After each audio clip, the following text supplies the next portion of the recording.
How's it going, everyone? Sorry for the delay, but today's deck is now ready to go. This is Bria Riptide Rogue's deck. Now, not only can this deck beat our opponents down, it just might kill them with cuteness. So that's why I call the deck So Cute It Hurts, featuring Bria Riptide Rogue, which actually comes from the starter deck. So let's take a look here now and see what we can do with this Otter and see what we can do to power out our opponents out of the game.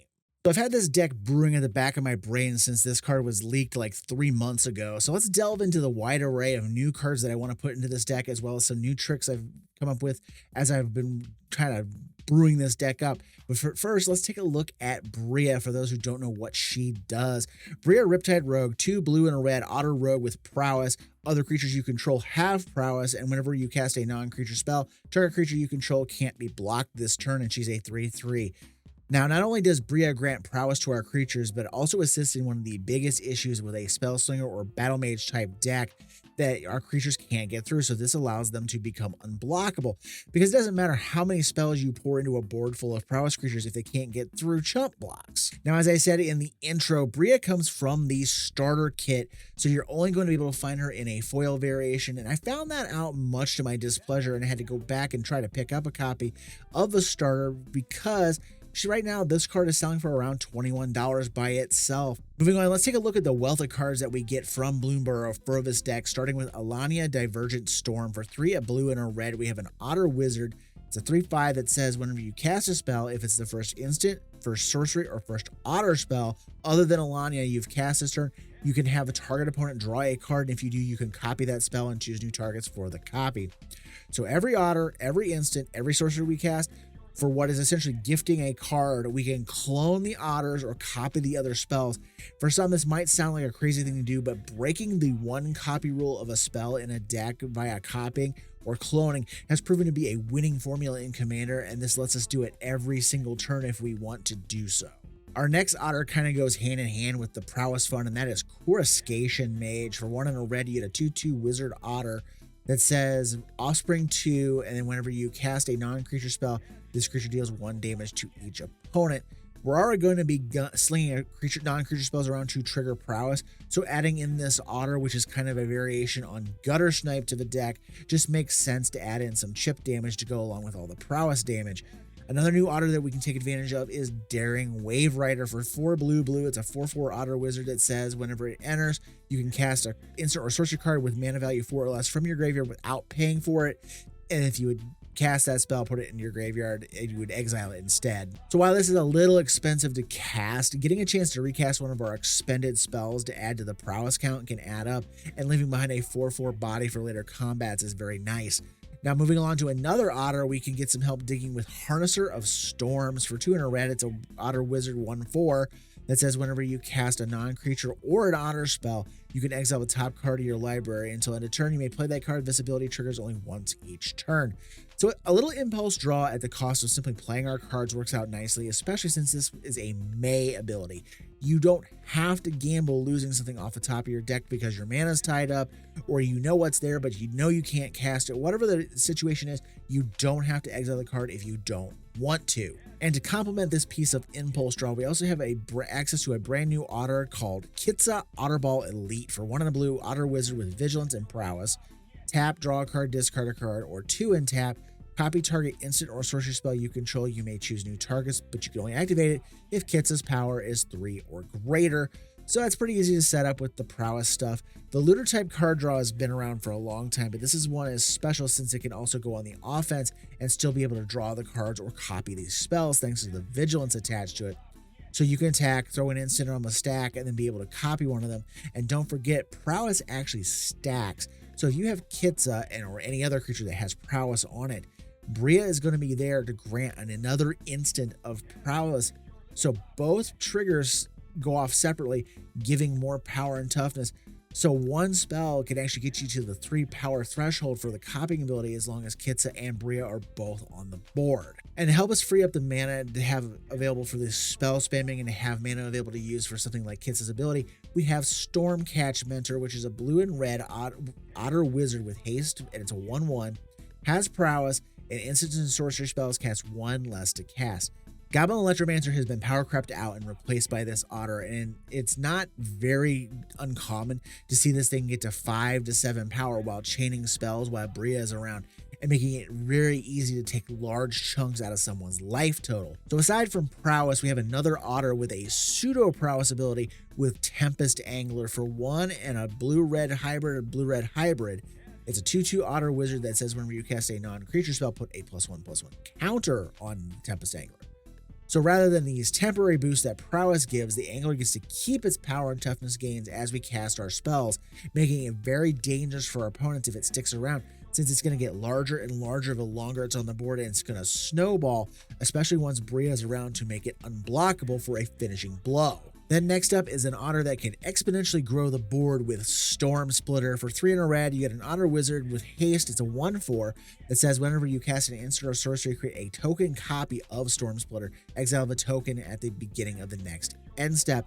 So while a 1/4 does not seem all that threatening, every spell we cast splits into a new copy and it grows exponentially. So if you cast 3 spells, for example, you suddenly have 8 Storm Splitters on the board, and with ways to make them stronger like Bria's Prowess, the older copies in the original just get stronger and stronger with each cast, and Bria making the original unblockable to keep it safe in combat helps to keep it around to do all over again later in the game. And then our last Bloomburrow Otter card is Valley Floodcaller. For 2 and a blue, it's a 2/2 Otter Wizard with Flash. You can cast non-creature spells as though they had Flash, and whenever you cast a non-creature spell, birds, frogs, otters, and rats get +1/+1 until end of turn, and you untap them.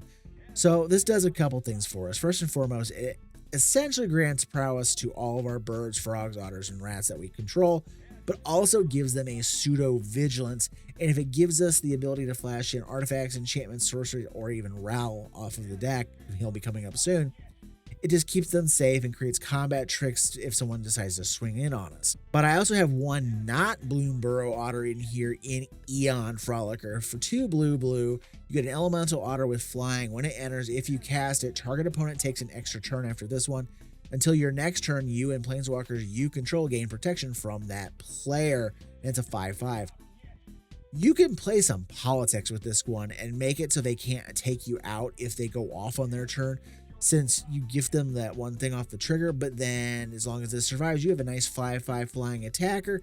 They can't mess with you, and you're going to be able to go ahead and just take them down with stuff later. Now, the next 2 spells are not otters themselves, but they make otter tokens with Storm Chaser's Talent, which is one of the classes for a blue. When it enters, create a 1/1 blue-red otter creature token with prowess. Level 2 is 3 in a blue. The class allows you to return an instant or sorcery from your graveyard to your hand. And for 5 in a blue, you hit level 3.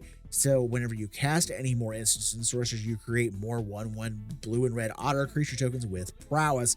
And we also are going to run Otter Ball Antics for 1 in a blue. It's a sorcery that creates an otter token with prowess. And if it was cast from anywhere other than your hand, you put a counter on the creature, and it has flashback of 3 in a blue. So the class will give us a quick otter token and then infinite otter tokens once we reach level 3. And then the antics at minimum can give us 2 otter tokens, but it's also a good target for the level 2 of the Storm Chaser's Talent to bring back from your graveyard. So then our last otter-based spell from the new set, of course I mentioned him just a couple minutes ago, is the Planeswalker turned Otter Ral Crackling Wit. For 2, a blue and a red, you get a legendary Planeswalker Ral with starting loyalty of 4. Whenever you cast a non-creature spell, put a loyalty counter on Ral Crackling Wit, which gives him kind of a prowess in Planeswalker form. A +1, create a 1/1 blue and red otter creature token with prowess, so this actually gives us more otter tokens. -3, draw 3, discard 2. And -10, draw 3 cards. You get an emblem with instants and sorceries you cast have Storm. So we can make, more prowess otters with the +1. We get -3 in a pinch. But of course, the goal here, of course, is to get to that -10 ultimate. If you get to that, you're in great shape and you can tip the game in your favor really, really fast by granting all your stuff Storm. Now, not every card we're going to put into this deck from Bloomburrow is an otter. We're also going to have some other denizens assisting our efforts, like Emberheart Challenger, 1 in a red, 2/2 Mouse Warrior with haste and prowess, and Valiant. This says whenever it becomes a target of a spell or ability you control for the first time each turn, exile a top card of your library, and until the end of turn you can play the card. So the big thing here is the Prowess to go with our Otters, but some of the other spells that we cast here do target creatures, making it a nice impulse draw in a pinch as well. And speaking of draw, the next card up is a card drawing furry friend in the form of Byway Barterer. For 2 and a red, Raccoon Rogue, 3/3 with Menace. Whenever you expend 4, you can discard your hand. If you do, draw a card, 2 cards. So another weakness of a Battle Mage style deck is running out of fuel to keep pressure on an opponent. So the burner is a great way to keep the cards flowing, and it doesn't matter what kind of spell it is. You can cast anything to get to that 4th expend mana, and then you get to get more cards off of this. Then I'm also going to include a card that's likely one of the best clone spells ever printed in Mockingbird. X and a blue, it's a bird bard with flying as a 1/1. You can have it enter the battlefield as a copy of any creature on the battlefield with mana value less than or equal to the mana spent to cast Mockingbird, except for it is a bird in addition to its other types, and it has flying. So you're going to note that the blue mana is included in the mana value of whatever you're copying. So for example, if you want to copy a Storm Splitter, so for 3 and a blue, this becomes a copy of Storm Splitter, but it also flies. You can also use it to copy an opponent's creature, so if they drop something particularly nasty, you get to have one of those too. I'm also going to include another of the talent cards with Artist Talent. For 1 and a red, it's a class that says whenever you cast a non-creature spell, you may discard a card. If you do, draw a card. Level 2, for 2 and a red, non-creature spells cost 1 less to cast. And then level 3, for also a 2 and a red, if a sorcery you control would deal non-combat damage to an opponent or a permanent they control, it deals that much damage plus 2 instead. The deal here is the first 2 levels are what we are interested in on this class. Level 3 really only works with Coruscation Mage in this build, so unless you can set it up to use it to finish somebody off, it's not really going to be worth going all the way with the class.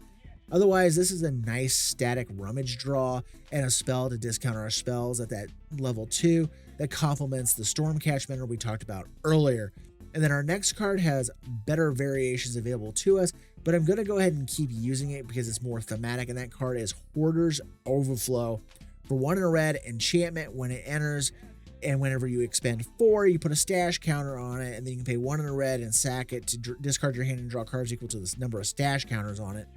So connecting the dots is just a better overall card, making it so we can refill our hand if we start sputtering out.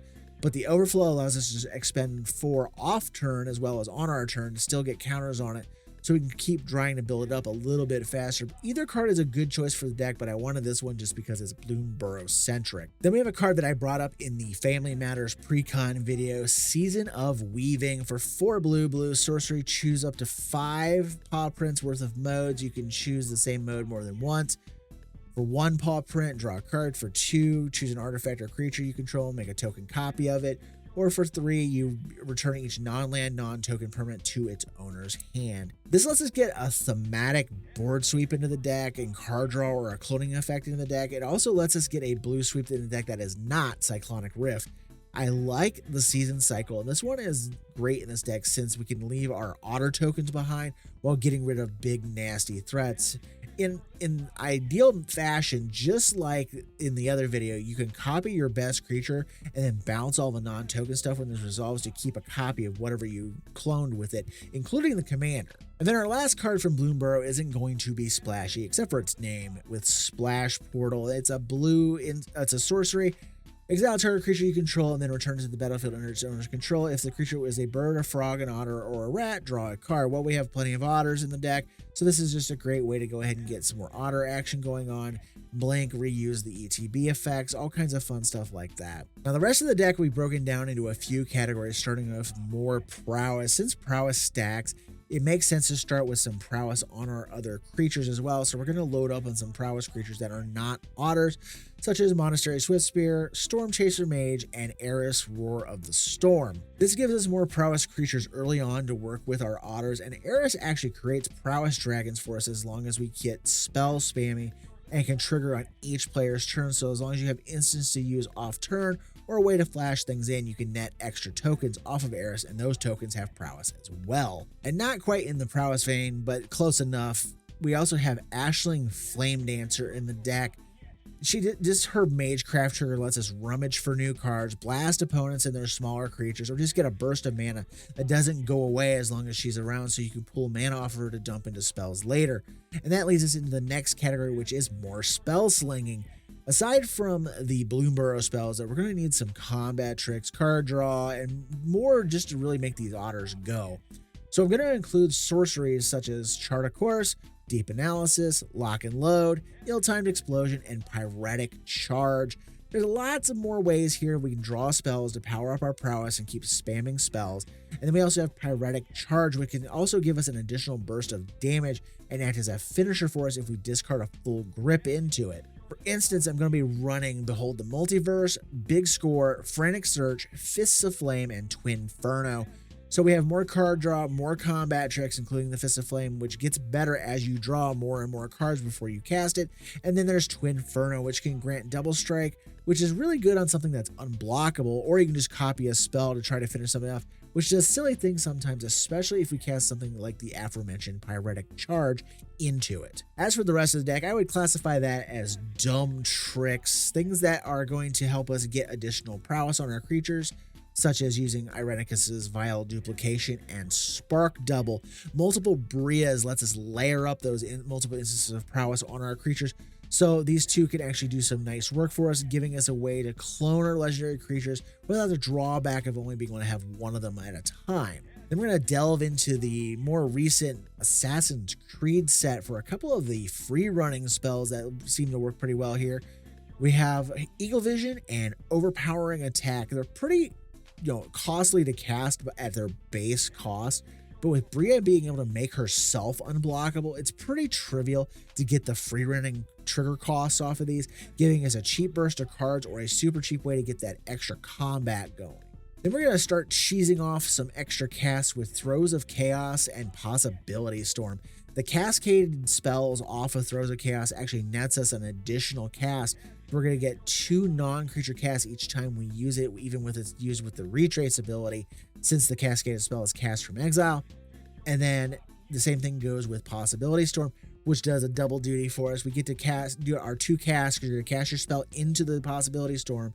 It'll get exiled. You'll flip another card and cast that as well. So it's 2 cast off of each thing.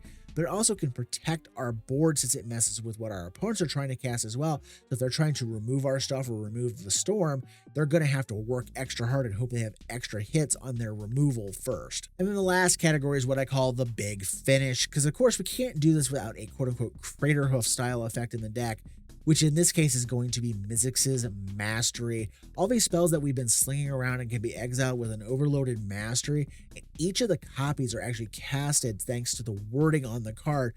So your prowess powers up Bria, granting unblockable, and is only limited by however many spells you have in the yard when you cast this.